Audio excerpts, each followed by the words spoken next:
আসসালামু আলাইকুম সম্মানিত ভিউয়ার্স।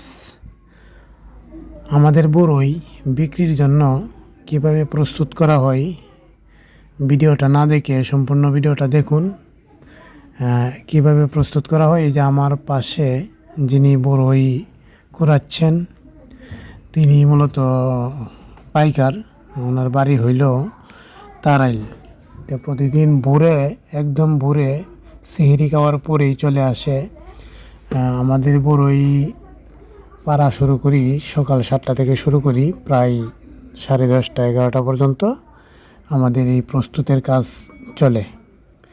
প্রথমত আমরা এই বড়ইটা গাছে ঝাঁকি দেওয়ার পরে যে পাতা সহ পরে আর একটু নষ্ট বড়ই, তারপরে কষ্টি বড়ই মানে কাঁচা বড়ই, এগুলো একটু সাইড করি, একটু বাইছে নিতে হয়। তারপরে যে পাকনা বড়ইগুলো, ভালো বড়ইগুলো আলাদা করতে হয়। এভাবে নষ্ট বড়িগুলো আলাদা পালাইতে হয়। এই যে আমরা দেখেন আবার নতুন করে বাঁচতেছি। তারপরে ওই যে বাইছে রাখলাম ওইগুলো আবার মাইপে দিতে হবে। আর ওই বড়িগুলো বেশিরভাগ আমাদের এখান থেকে আর নিয়ে তারাই বিক্রি করে। তবে এই বড়িগুলা প্রস্তুত করতে গেলে অনেক কষ্ট হয়, কারণ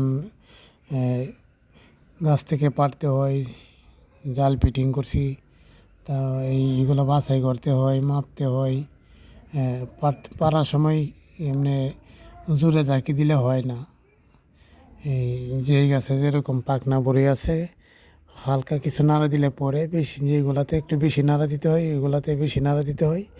আর যেগুলো ডালগুলোতে আস্তে নাড়া দিতে হয় সেগুলো একটু মানে দেখলেই বোঝা যায়।